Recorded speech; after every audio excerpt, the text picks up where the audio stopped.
नमस्कार साथियों, जी के भाई रोहित कुमार चैनल पर आप सभी का हार्दिक अभिनंदन है, स्वागत है। जैसे कि आपको पता होगा कि आज मैं आपके सामने सीएटी को लेकर महत्वपूर्ण क्वेश्चनों पर चर्चा करने वाला हूं। राजस्थान के जितने भी क्वेश्चन हैं, राजस्थान जीके के संपूर्ण जीके के क्वेश्चन हैं, उनको लेकर चर्चा करने वाला हूं। आज मैं आपके सामने कुछ ज्योग्राफी के क्वेश्चन लेकर आया हूं, कुछ आर्ट एंड कल्चर के क्वेश्चन लेकर आया हूं। एक ही क्वेश्चन के साथ साथ लगभग 10 से 11 क्वेश्चनों को क्लियर करता हुआ या उस पर डेप्थ में जाकर मैं बात करूंगा। यदि आप चैनल पर नए हैं तो सबसे पहले चैनल को सब्सक्राइब करें, हमें प्रमोट करें, जिससे कि और भी मैं नई नई वीडियो आपके सामने लेकर आ सकूं।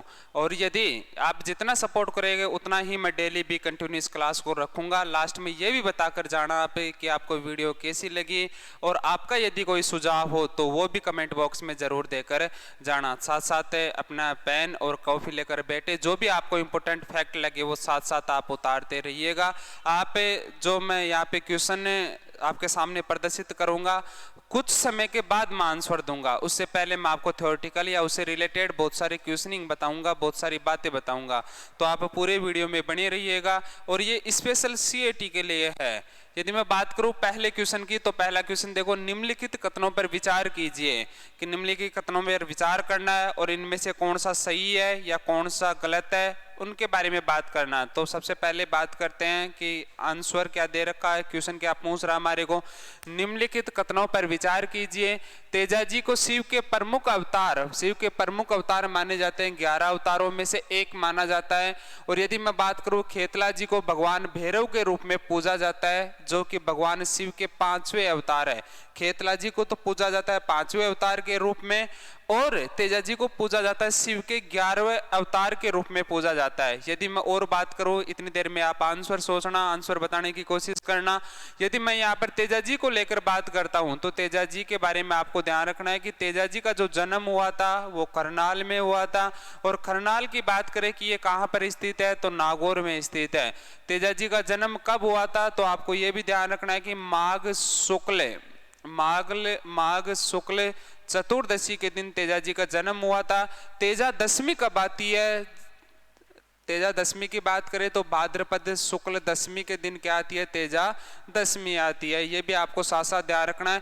यदि मैं इसके साथ और बात करूं कि तेजाजी की माताजी का नाम क्या था, पिताजी का नाम क्या था, तो पिताजी की बात करें तो ताहड़ जी, पिताजी का नाम बता ताहड़ जी। माताजी की बात करें तो राम कंवरी माताजी का नाम था। और यदि पत्नी की बात करें तो पेमल। यदि मैं पेमल की बात करूं कि पेमल कहाँ की थी, तो अजमेर में पनेर क्षेत्र की पेमल थी, जो कि रायमल जी की बेटी थी। आपको यह भी ध्यान रखना है, जाट जाति के जो आराध्य देव है वो भी तेजाजी है। तेजाजी का जन्म कहाँ पर हुआ था, करनाल में, माघ शुक्ल चतुर्दशी के दिन। तेजा दशमी कब आती है, भाद्रपद शुक्ल दशमी के दिन आती है। पिता ताहड़ जी थे, माता जो थी वो राम कंवरी थी। और जो इनकी पत्नी थी पेमल, वो पनेर की थी, रायमल जी की बेटी थी। यदि मैं बात करूं कि तेजाजी का ससुराल कहाँ पे था, तो आपको यह भी ध्यान रखना है कि पनेर कहाँ पर पड़ता है, अजमेर में पड़ता है। और तेजाजी के सर्वाधिक जो थान बने हुए हैं, तेजाजी के मंदिर को कहा जाता है थान, और तेजाजी के सर्वाधिक जो थान बने हुए हैं वो भी अजमेर में बने हुए हैं। आप इस तरीके से याद रखना है कि तेजाजी का ससुराल था वो अजमेर में था, और ससुराल वालों ने मान मनवार जवाई साहब की अच्छे से की, ढंग से मान मनवार की, इसलिए तेजाजी के सर्वाधिक जो मंदिर है वो भी कहाँ पर स्थित है, अजमेर में स्थित है। यदि मैं बात करूं तेजाजी के भक्तों द्वारा कौन सा नृत्य किया जाता है या कौन से भजन गाए जाते हैं, तो उन्हें कहते हैं हमें तेजा टेर। जो नृत्य किया जाता है वो कहलाता है तेजा नृत्य कहलाता है। यदि मैं बात करूं कि तेजाजी कौन सी जनजाति के आराध्य देव है, तो आपको यह भी ध्यान रखना है, कई बार हमारे को क्वेश्चन पूछ लेता है कि तेजाजी कौन सी जनजाति के आराध्य देव है, तो सहरिया जनजाति के तेजाजी क्या है, आराध्य देव है। यदि मैं बात करूं कि किसकी गाय बचाते हुए तेजाजी शहीद होते हैं, तो आपको ये ध्यान रखना है कि लाछा गुजरी की गाय बचाते हुए तेजाजी शहीद होते हैं। और मेर के मीणाओं के साथ युद्ध करते हैं, मेर के मीणाओं के साथ युद्ध करते हैं, लाछा गुजरी की गाय बचाते हैं। बचाने जा रहे थे उसी समय उनको क्या होता है कि सेंदरिया नामक स्थान पर क्या मिलता है, सर्प मिलता है। एक बार क्वेश्चन पूछा गया एग्जाम में कि उस सर्प का नाम क्या था, तो आपको ध्यान रखना है बासक नाग। सर्प रास्ते में मिलता है, अग्नि में जल रहा था। लेकिन तेजाजी ने दया के भाव से सर्प को अग्नि से बाहर निकाल दिया। सर्प अपने रूप में आता है। सर्प ने कहा कि मुझे अभी मोक्ष की प्राप्ति होने वाली थी। ये जो सर्प का जीवन है बहुत ही दुर्लभ जीवन है, पेट के बल चलना पड़ता है, और अभी मुझे इस जीवन से मुक्ति मिलने वाली थी, इसलिए मैं आपको श्राप देता हूं या मैं आपको अब सर्प दंश करूंगा। लेकिन तेजाजी ने वचन दिया कि मैं लाचा गुजरी की गाय छुड़ाने का वचन देकर आया हूं, इसलिए पहले मैं मेर के मीणाओं से गाय छुड़ा कर लेकर आऊं और उसके बाद मैं वापस यहीं पर आ जाऊंगा। तेजाजी जब ये वाक्यांश कहता है बासक नाग को, तो बासक नाग सोचता है या बासक नाग वापस रिप्लाई देता है कि अच्छा मुझे ही पागल समझा है, यहाँ से तो बचना चाहता है। लेकिन तेजाजी ने कहा कि मैं एक सत्यवादी वीर हूँ और सत्यवादी हूँ, वचनबद्ध पुरुष हूँ, और यदि मैं वचनबद्ध पुरुष हूँ तो पास में खेजड़ी का वृक्ष था, वो अभी की अभी हरा हो जाए। कहते ही खेजड़ी का जो वृक्ष था वो हरा हो गया और तालाब पानी से भर गया। ऐसा कहा जाता है कि सेंद्रिया नामक स्थान पर बासक नाग ने सर्पदंश किया था और सुरसुरा नामक स्थान पर तेजाजी की वीर गति को प्राप्त हुए थे, और साथ में जो पत्नी थी इनकी पेमल वो सती हो जाती है। तेजाजी को कृषि कार्यों के उपकारक देवता कहा जाता है। तेजाजी को काड़ा बाड़ा का देवता कहा जाता है। यदि मैं प्रतीक की बात करूं तेजाजी की, तो तलवार लिए अश्वारोही। यदि दूसरे और बात करूं कि भाला लिए अश्वारोही किसका प्रतीक है, तो पाबूजी का प्रतीक है। यदि मैं रामदेव जी की बात करूं कि रामदेव जी का प्रतीक क्या है, तो आपको ध्यान रखना है कि पगलिया रामदेव जी का प्रतीक है। वापस मैं क्वेश्चन पे मूव करता हूं। क्वेश्चन अपना क्या था? क्वेश्चन अपना ये बोल रहा है कि इनमें से कौन सा स्टेटमेंट सही है। तो तेजाजी को शिव के प्रमुख 11 अवतारों में से एक माना जाता है, ये बात सही है। श्री खेतला जी को भगवान भैरव के रूप में पूजा जाता है, ये भी बात सही है। अर्थात ऑप्शन ए और बी इसमें 1 और 2 दोनों सही है। तो क्वेश्चन के अकॉर्डिंग अपना आंसर इसमें सही हो जाएगा। आगे देखो, पाबूजी की घोड़ी है, तो ऑप्शन दे रखा अपने पास केसर कालमी, सुरसुरी, सिणगारी, लीलण। इतनी देर में आप आंसर सोचना, इतनी देर में मैं थोड़ा बहुत बताता हूं। यदि मैं सिणगारी की बात करूं, लीलण की बात करूं, तो ये तेजाजी की घोड़ी थी लीलण। किसकी घोड़ी थी? तेजाजी की घोड़ी थी। और लीलण पर लीलण एक्सप्रेस चलाई गई है। यदि मैं लीलण एक्सप्रेस की बात करूं कि ये कहां से कहां तक चलाई गई है, तो आपको ये भी ध्यान रखना है, ये जयपुर से लेकर जैसलमेर तक लीलण एक्सप्रेस चलाई गई है, जो कि जयपुर से स्टार्ट होती है और जैसलमेर तक है। और लीलण किसकी घोड़ी का नाम था? तेजाजी की घोड़ी का नाम था। तेजाजी की घोड़ी के बारे में तो कहा भी जाता है लीलण के बारे में तो कि लीलण घोड़ी सोवणी मोतिया जड़ी लगाम, कि लीलण जो घोड़ी है वो सोवणी है और मोतिया जड़ी हुई लगाम है। हे खरनाल के चौधरी आपको झुक झुक कर प्रणाम, की हे खरनाल के चौधरी आपको हम झुक झुक कर बारंबार आपको हम प्रणाम कर रहे हैं। तो ये लीलण के बारे में कहा गया है। यदि मैं बात करूं लीलो घोड़ो किनका था, तो आपको ये भी साथ साथ लिखना है कि लीलो जो घोड़ो था वो रामदेव जी का था, और रामदेव जी को कहा जाता है रामसा पीर। आपको ये भी साथ साथ ध्यान रखना है कि रामदेव जी को रामसा पीर कहा जाता है। गोगा पीर या जहार पीर किन्हें कहा जाता है? गोगा जी को कहा जाता है। आपको ये भी ध्यान रखना है कि गोगा जी को कहा जाता है जहार पीर। यदि हमारे पास रामदेव जी की बात आई है, तो रामदेव जी के बारे में 2-3 फैक्ट आप ध्यान रखना कि रामदेव जी के पिताजी का नाम अजमाल जी था। रामदेव जी के जो माता जी थी उनका नाम है मैणा देता। यदि मैं पत्नी की बात करूं तो नेतल देता। यदि मैं इनके घोड़े की बात करूं तो लिल्लो था। इनके जो भक्त होते हैं वो मेघवाल जाति के जो भक्त होते हैं, यदि मैं बात करूं क्या कहलाते हैं, तो वो कहलाते हैं रिखिया। आपको ये भी ध्यान रखना है। रामदेव जी की एक तो धर्म की बहन थी और एक थी रियल बहन। यदि मैं रियल बहन की बात करूं तो सुगना बाई, और धर्म बहन की बात करूं तो डाली बाई। मुझे ये आशा है कि आपके बहुत सारे कंसेप्ट आपके साथ साथ क्लियर हो रहे होंगे या आप साथ साथ लिख रहे होंगे। यदि यहाँ पर मैं बात करूं कि केसर कालमी किन की घोड़ी थी, तो आपको ये ध्यान रखना है कि केसर कालमी जो घोड़ी थी वो पाबूजी की घोड़ी थी। केसर काल में पाबूजी की घोड़ी थी। अब पाबूजी के बारे में थोड़ी सी बात करते हैं, पूरे पेज जो है वो पाबूजी के बारे में भरते हैं। यदि मैं केसर कालमी की बात करूं तो केसर कालमी किसकी घोड़ी थी? ये पाबूजी की थी। वैसे थी किसकी? देवल नामक महिला की थी। और देवल नामक जो महिला थी ये चारण जाति की थी, और इनकी घोड़ी पाबूजी लेकर गए थे, बारात लेकर गए थे पाबूजी अमरकोट। और पाबूजी की जो पत्नी का नाम था वो सुफियारदे था, फूलमदे था। फूलमदे या सुफियारदे के साथ शादी करने के लिए पाबूजी केसर काल में घोड़ी लेकर जाते हैं। माँ देवल घोड़ी देने से मना कर देती है। माँ देवल कहती है कि जो मेरे पास है गायें बहुत सारी है, और जो मेरा गवाला है वो गायों की जो रखवाली करता है वो घोड़ी के माध्यम से करता है, इसलिए मैं घोड़ी आपको नहीं दे सकती। लेकिन पाबूजी ने वचन दिया कि आपकी घोड़ी हमें दे दो। आप बारात जा रही है, राठौड़ों की इज्जत का सवाल है, आपके ऊपर यदि संकट आएगा या आपकी गायों को किसी ने भी आक्रमण किया तो मैं वहीं से वापस चला आऊंगा, चाहे मैं किसी भी सिचुएशन में हूं। वचन देकर गया था। इसलिए पाबूजी को जैसे ही पता चला, जब पाबूजी फेरे ले रहा था और जब पाबूजी को पता चला कि माँ देवल की गाय चोर कर ले गया है, और चोर कर कौन ले गया था? जिंदराव खींची। जिंदराव खींची किसका बहनोई था? पाबूजी का बहनोई था। आपको ये भी साथ साथ ध्यान रखना है।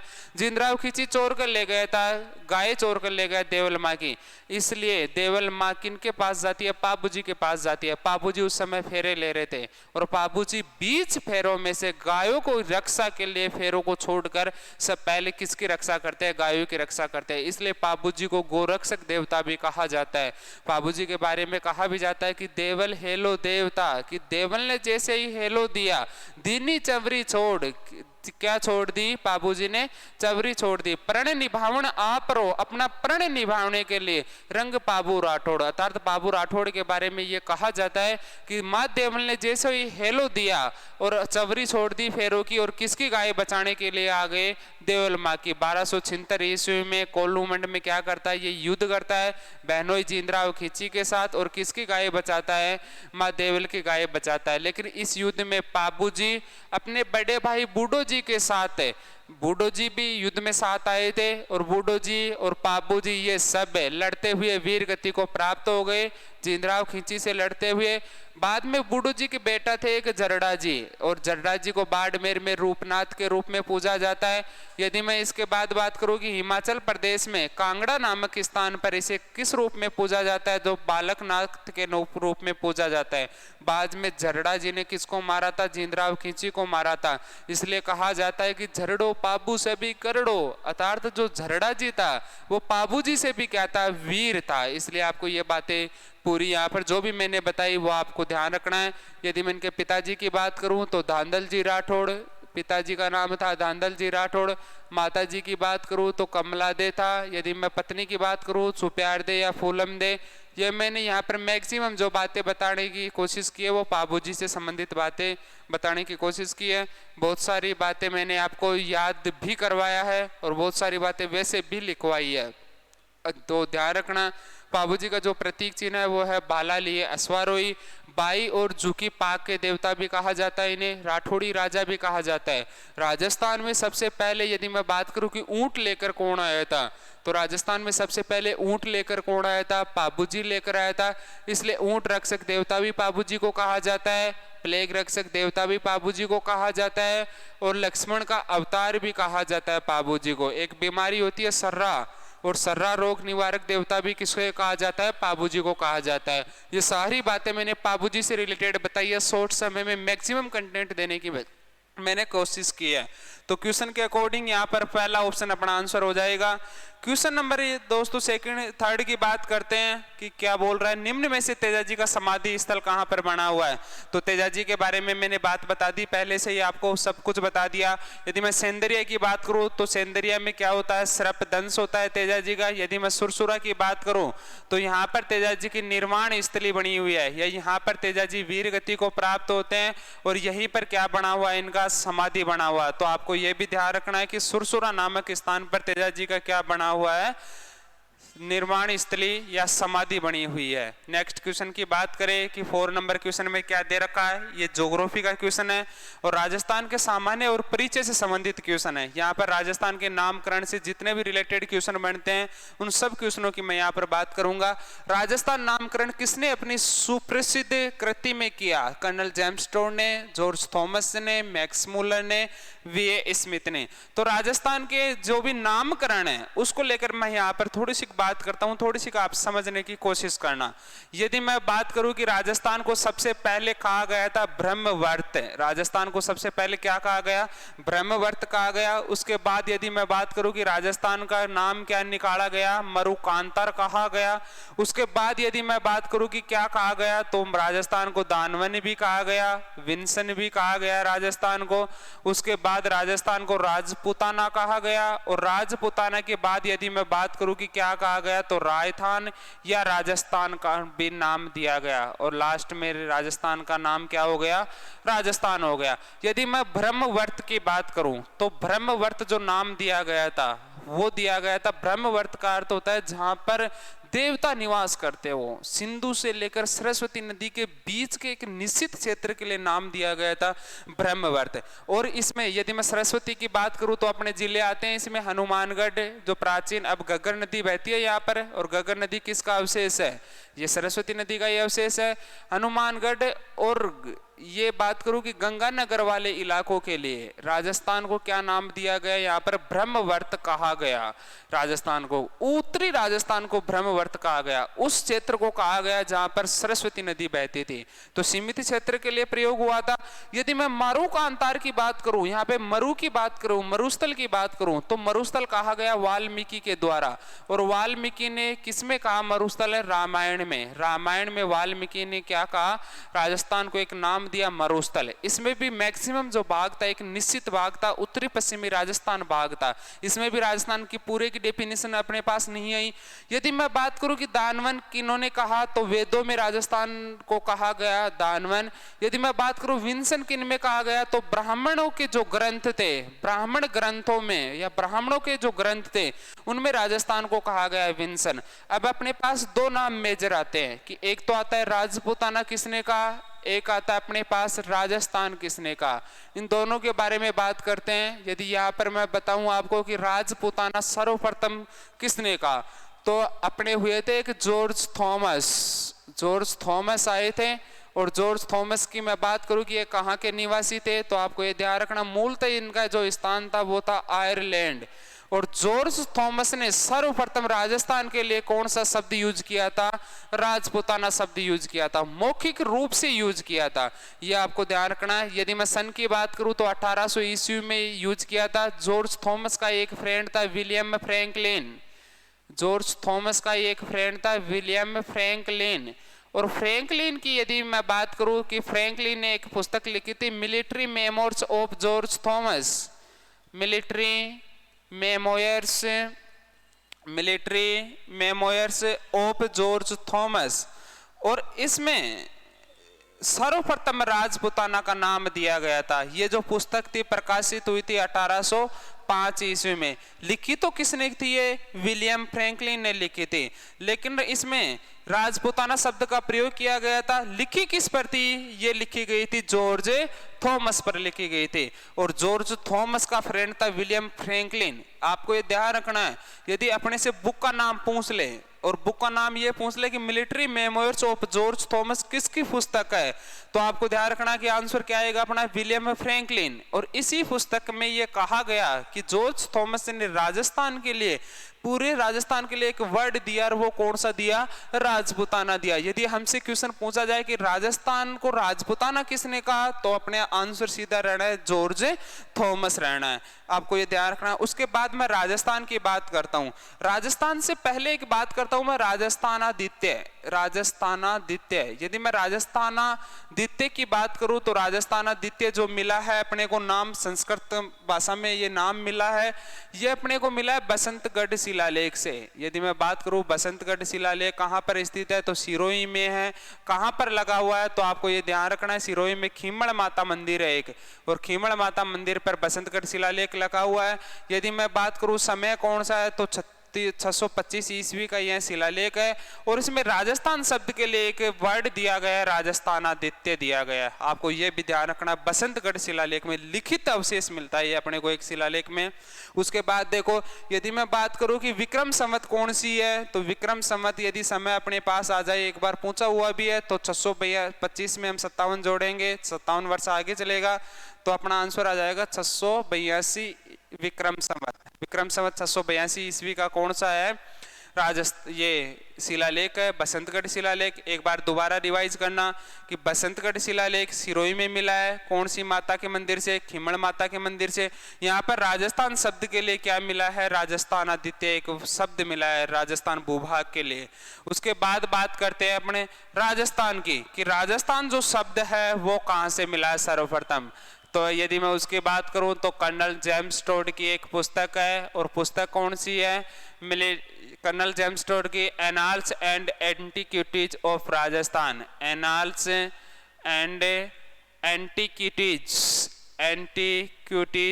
ऑफ राजस्थान। इसमें राजस्थान भूभाग के लिए क्या नाम दिया गया, राजस्थान शब्द का नाम दिया गया, और इसी में कहा गया राजस्थान को राजस्थान कहा गया, राजस्थान को राजस्थान कहा गया। तो आपको ये ध्यान रखना है, जितने भी राजस्थान को लेकर नामकरण से संबंधित जितनी बातें हैं उतनी बातों को मैंने यहाँ पर क्लियर करने की कोशिश किया है।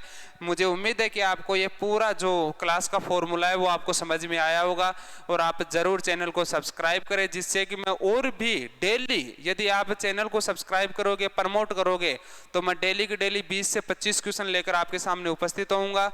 उसमें संपूर्ण राजस्थान जीके के क्वेश्चन, चाहे वो पॉलिटी के क्वेश्चन हो, चाहे वो करंट जीके के हो, चाहे वो हिस्ट्री के क्वेश्चन हो, चाहे आर्ट एंड कल्चर के हो, और या ज्योग्राफी के हो, अच्छे से मैं आपके सामने क्लास लेकर हमेशा आऊंगा।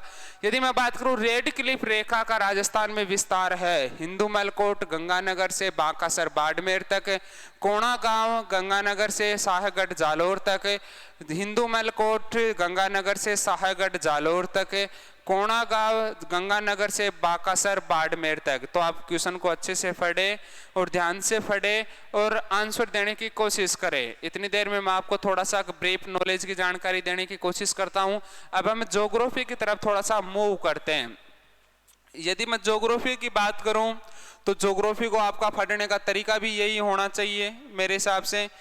हम बात कर रहे हैं सीमा की, रेड क्लिफ सीमा की बात कर रहे हैं।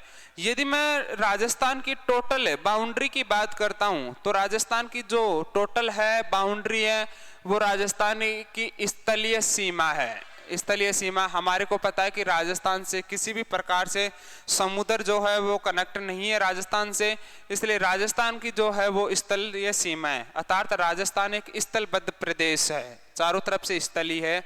यदि मैं बात करूं कि राजस्थान की स्थलीय सीमा कितनी है तो 5920 है, 5920 किलोमीटर।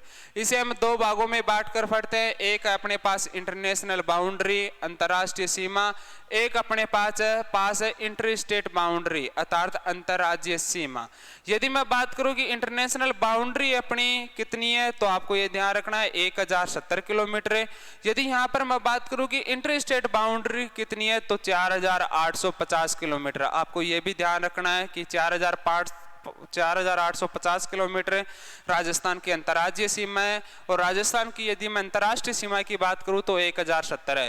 राजस्थान की जो अंतर्राष्ट्रीय सीमा है वो किसके साथ लगती है, यदि यहाँ पर नेक्स्ट स्टेप की मैं बात करूं कि किसके साथ लगती है तो आप ध्यान रखना पाकिस्तान के साथ लगती है।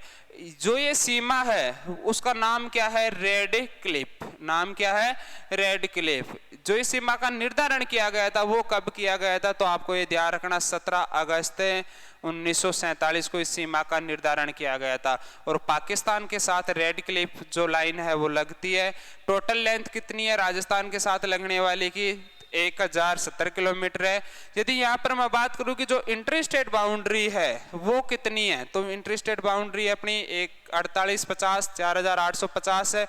किस किस राज्य के साथ लगती है तो यदि मैं उत्तर से बात करूं पंजाब के साथ लगती है, पंजाब के बाद हरियाणा के साथ लगती है, हरियाणा के बाद यूपी के साथ लगती है, यूपी के बाद एमपी के साथ लगती है, और एमपी के बाद किसके साथ लगती है, गुजरात के साथ लगती है। यदि मैं पंजाब के साथ बात करूं तो 89 किलोमीटर किलोमीटर लगती है, अर्थात अंतर्राज्यीय सीमाओं में सबसे न्यूनतम किसके साथ लगती है, तो पंजाब के साथ लगती है। ये आपको ध्यान रखना है। यदि मैं हरियाणा की बात करूं तो 1262 किलोमीटर लगती है राजस्थान की अंतर्राज्यीय सीमा।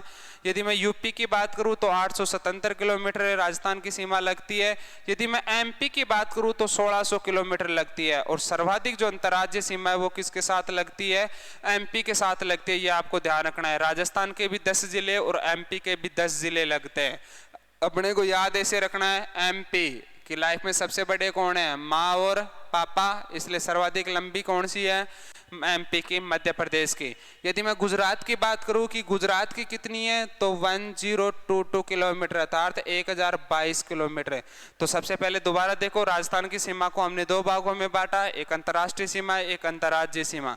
अंतर्राज्यीय सीमा कितने राज्यों के साथ लगती है, 5 राज्यों के साथ। जो अंतर्राष्ट्रीय सीमा, अंतर्राष्ट्रीय का अर्थ होता है 2 राष्ट्रों के बीच में सीमा, तो किसके साथ लगती है, पाकिस्तान के साथ लगती है। इसका निर्धारण कब किया गया था, 17 अगस्त 1947 को किया गया था सर सिरिल रैडक्लिफ द्वारा, और इसीलिए उसी के नाम पर इस रेखा का नाम क्या पड़ा है, रैडक्लिफ पड़ा है। यदि मैं बात करूं आगे कि ये जो अंतर्राष्ट्रीय सीमा है अपनी स्टार्ट कहां से होती है, तो आपको ये ध्यान रखना है। मैं नवीनतम जिलों भी आपको बताऊंगा कि ज्योग्राफी में कौन कौन सा कहां कहां पर चेंज हुआ है, ये भी बात करूंगा मैं आपसे। यदि यहाँ पर मैं बात करूं कि ये स्टार्ट कहां से होती है, तो आपको ये ध्यान रखना है कि ये गंगानगर में हिंदू मलकोट से स्टार्ट होती है, हिंदू मलकोट से स्टार्ट होती है और कहां तक जाती है, बांकासर तक जाती है। कहां तक जाती है, बांकासर, बांकासर तक जाती है, और बांकासर या साहागढ़ तक जाती है। ये कहां पर स्थित है, बाड़मेर में स्थित है, आपको ये ध्यान रखना है। यदि मैं पुराने जिलों की बात करूं तो इस बाउंड्री पर कितने जिले स्थित है, पुराने के अनुसार यदि बात करें तो 4 जिले स्थित है, बट यदि नए जिलों के अनुसार बात करें तो 5 जिले स्थित हैं। पुराने जिलों के अनुसार बात करें तो कौन कौन से हैं, ऊपर है गंगानगर की बात करें तो गंगानगर स्थित है। गंगानगर के बाद नीचे बात करूं मैं तो बीकानेर आता है। बीकानेर के बाद यदि मैं बात करूं तो जैसलमेर आता है, और जैसलमेर के बाद यदि मैं बात करूं तो क्या आता है, बाड़मेर आता है। आपको ये भी थोड़ा सा ध्यान रखना है। क्षेत्रफल की दृष्टि से अंतर्राष्ट्रीय सीमा पर सबसे बड़ा जिला कौन सा है, जैसलमेर है। देखो क्वेश्चन साथ साथ क्लियर करते जाना कि क्षेत्रफल की दृष्टि से सबसे बड़ा जिला कौन सा है, जैसलमेर है। यदि यहाँ पर मैं बात करूं कि अंतर्राष्ट्रीय सीमा पर स्थित है सबसे पास में जिला मुख्यालय कौन सा है, तो आपको ये ध्यान रखना है, बीकानेर है। यदि मैं बात करूं कि अंतर्राष्ट्रीय सीमा पर स्थित सबसे दूर जिला मुख्यालय कौन सा है, तो बीकानेर है। आपको ये भी ध्यान रखना है। गंगानगर की कितनी लगती है, 210 लगती है। बीकानेर की बात करें तो 168 किलोमीटर लगती है। गंगानगर की 210 किलोमीटर लगती है। 464 किलोमीटर किसकी लगती है, जैसलमेर की लगती है। यदि मैं बाड़मेर की बात करूं तो बाड़मेर की 228 किलोमीटर लगती है। यहाँ पर बहुत सारे अपने कंसेप्ट क्लियर होते हैं। यदि मैं बात करूं आपसे कि पूर्णतः या केवल अंतर्राष्ट्रीय सीमा पर स्थित जिले कितने हैं, तो 2। कितने जिले हैं, 2, क्योंकि ये जो ऊपर वाला जिला है ये इंटर स्टेट बाउंड्री को भी छू रहा है। यदि मैं नीचे वाले बाड़मेर की बात करूं तो इंटर स्टेट बाउंड्री को ये भी स्पर्श कर रहा है। इसलिए जो बीच वाले जिले हैं वो केवल अंतर्राष्ट्रीय सीमा को छूते हैं। यदि अपने पास क्वेश्चन ये आए कि अंतर्राष्ट्रीय सीमा पर स्थित जिले कितने हैं, 4, केवल अंतर्राष्ट्रीय सीमा पर स्थित जिले कितने हैं, 2, केवल अंतर्राष्ट्रीय सीमा को स्पर्श करते हैं। नए जिलों के अकॉर्डिंग बात करें तो अंतर्राष्ट्रीय सीमा पर स्थित जिले कितने हैं, 5। नया जिला कौन सा बना है, अनूपगढ़।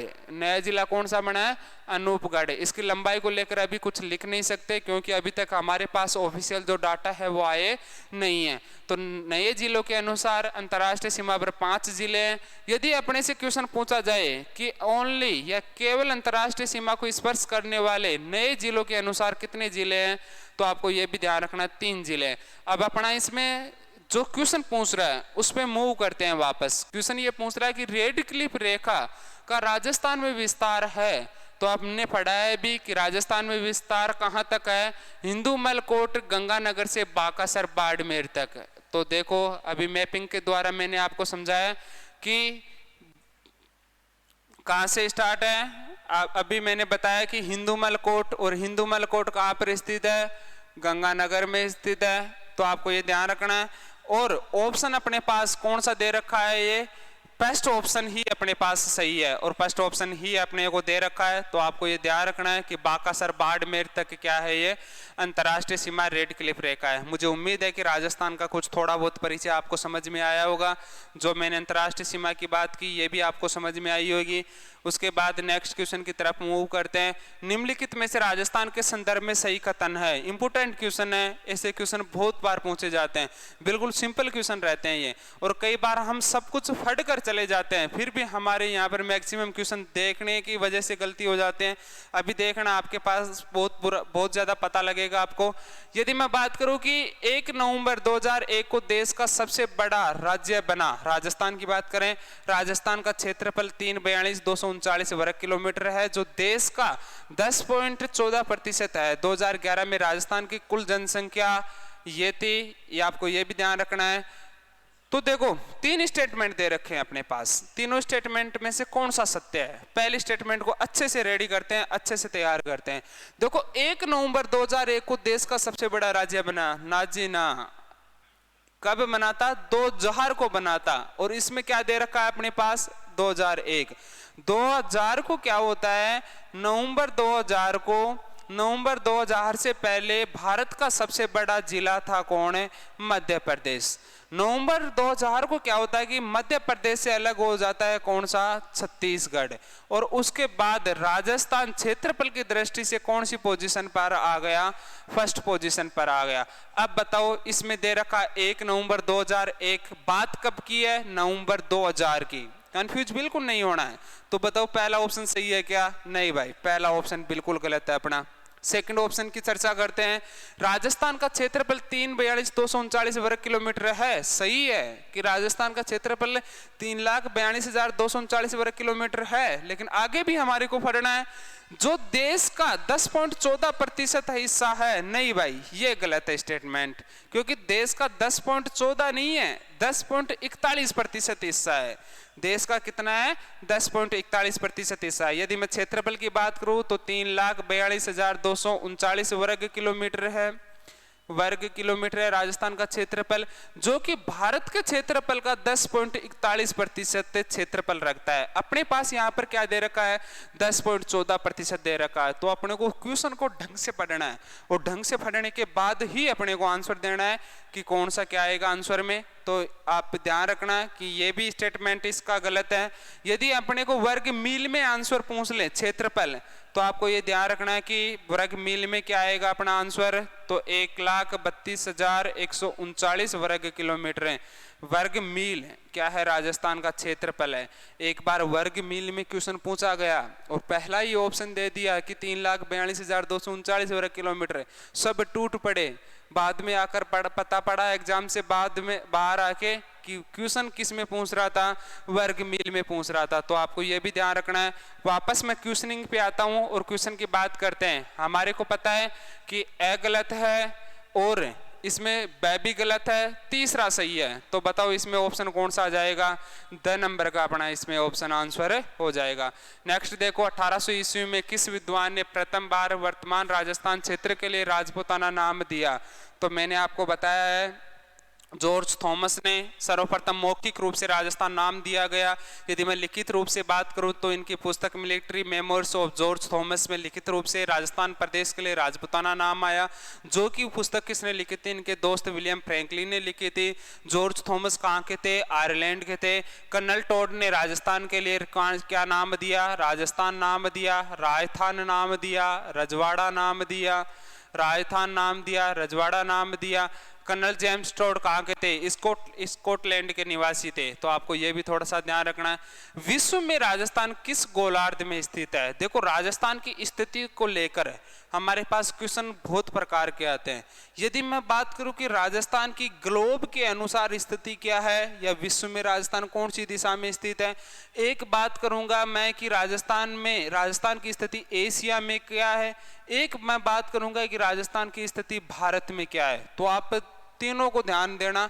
यदि मैं बात करूं कि 0 डिग्री अक्षांश रेखा, जिसे क्या कहते हैं? मैं भूमध्य रेखा कहते हैं। तो राजस्थान की जो स्थिति है वो भूमध्य रेखा के उत्तरी में है। भूमध्य रेखा के किस में, उत्तरी में स्थित है। इसलिए आपको ध्यान रखना है कि राजस्थान की जो अक्षांशीय दृष्टि से बात करें तो राजस्थान ग्लोब में कौन सी दृष्टि कहां पर स्थित है, उत्तर में स्थित है।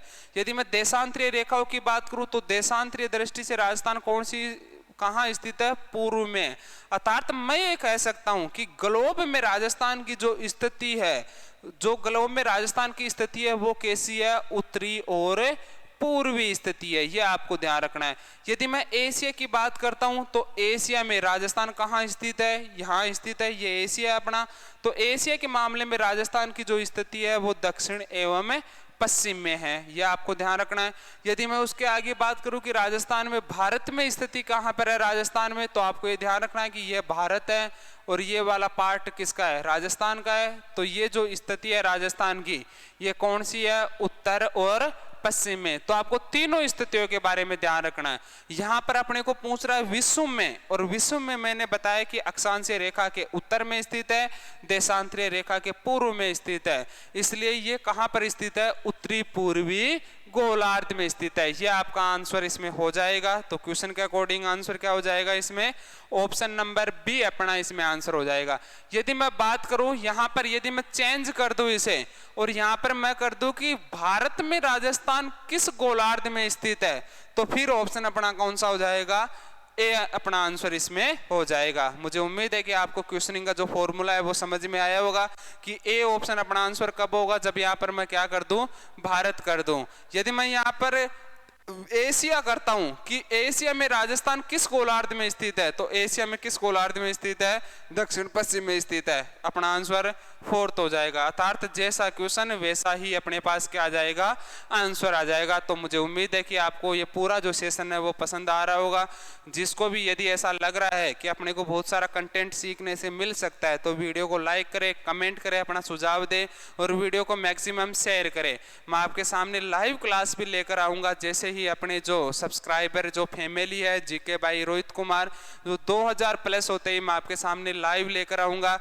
और मुझे उम्मीद है कि आप इस फैमिली को बहुत जल्द से जल्द पूरा करेंगे। सीएटी तक ऐसे ऐसे प्लान, ऐसे ऐसे क्वेश्चन लेकर आपके सामने उपस्थित होऊंगा। लेकिन उसके लिए आप गुरु दक्षिणा के रूप में मुझे क्या दे सकते हैं, इतना ही दे सकते हैं कि मैं आपके लिए यदि इतनी मेहनत कर रहा हूं तो आप चैनल को प्रमोट करें, मैक्सिमम आप अपना सुझाव दें, मैक्सिमम शेयर करें, सब्सक्राइब बढ़वाए, जिससे कि मुझे भी मोटिवेशन मिले। मोटिवेशन कैसे मिलेगा, यहाँ बैठे बैठे मुझे मोटिवेशन ऐसा ही मिलता है कि कितने लोग वीडियो को देख रहे हैं, कितने अपने सब्सक्राइब बढ़ रहे हैं, कितने क्या हो रहे हैं, तो इसी वजह से मुझे मोटिवेशन मिलता है। तो नेक्स्ट क्वेश्चन की यहाँ पे बातें करते हैं। नीचे दिए गए कथनों में से कथन चुनिए जो राजस्थान के संदर्भ में सही नहीं है। राजस्थान का क्षेत्रफल भारत के कुल क्षेत्रफल का 10.4% है। राजस्थान की साक्षरता 52.12% है। राजस्थान में प्रति 1000 पुरुषों की तुलना में 928 महिलाएं हैं। गलोटी, कबाब और गांठिया राजस्थान के प्रसिद्ध व्यंजन है। इसमें से अपने को छांटना है कि कौन सा असुमेलित है, अर्थात सही नहीं है। तो इनमें से अपने को छांटना है कि कौन सा असुमेलित है। एक एक का ऑपरेशन करते हैं, बातें करते हैं, देखिए बहुत सारी जानकारी मिलेगी अपने को। नहीं, यहाँ पर मैं बात करूं कि राजस्थान का क्षेत्रफल भारत के कुल क्षेत्रफल का 10.4% या 10.41% है, हमने अभी बताया है। और हमारे को पता है कि राजस्थान का जो क्षेत्रफल है 3,42,239 वर्ग किलोमीटर है। और यदि वर्ग मील में बात करें तो 132 से 139 वर्ग मील है। और राजस्थान की स्थलीय सीमा के बारे में बात की है, पूरे क्षेत्र के बारे में बात की है, नामकरण को लेकर बात की है। और आज मेरा टारगेट भी ये था कि राजस्थान के सामान्य परिचय से संबंधित जितने भी आपके कॉन्सेप्ट है, जितने भी आपकी डाउट्स है वो क्लियर करूंगा। उसके बाद देखो राजस्थान की साक्षरता 52.12% है। नहीं भाई, 2011 की जनगणना के अनुसार ये क्वेश्चन पूछा हुआ है। और यहाँ पर राजस्थान की जो ये साक्षरता है वो 66.1%। ये आपको ध्यान रखना है। यहाँ पर ये अपना इसमें क्या है, गलत है। राजस्थान में प्रति 1000 पुरुषों की तुलना में 928 महिलाएं हैं, ये बात सही है कि राजस्थान में जो लिंगानुपात है वो प्रति 1000 पुरुषों पर 928 महिलाएं हैं। लास्ट का ऑप्शन देखो, ये भी सही है अपना, पहला भी सही है, ऑप्शन 2 गलत है। एक तो ये देखो, गलोटी कबाब और गांठिया राजस्थान के प्रसिद्ध व्यंजन है। देखो गलोटी कबाब व्यंजन है, खाने की चीजें है, लेकिन राजस्थान के ये प्रमुख व्यंजन है नहीं है। ये पास्ता जानते हो आप, नाश्ते वगैरह, उसकी यहाँ पर ये नाश्ते या पास्ते प्रकार के कुछ नाश्ते आते हैं वो दे रखा है। तो इसमें देखो ऑप्शन कौन कौन से गलत है, ऑप्शन 2 गलत है और 4 गलत है। तो इसमें अपना आंसर हो जाएगा नीचे जो भी ऑप्शन में दे रखा होगा भाई, दूसरा और चौथा ऑप्शन गलत है। तो मुझे उम्मीद है कि आपको वीडियो पसंद आई होगी और आप हमें जरूर सपोर्ट करेंगे, जरूर प्रमोट करेंगे चैनल को। तो सभी को मेरी तरफ से राम राम, सभी को राजस्थानी में खंबा गणी। और मुझे उम्मीद है कि वीडियो पसंद आई होगी। आप अंत में वीडियो को लाइक करके जाएं और सभी को जय हिंद, जय भारत, सभी को राम राम।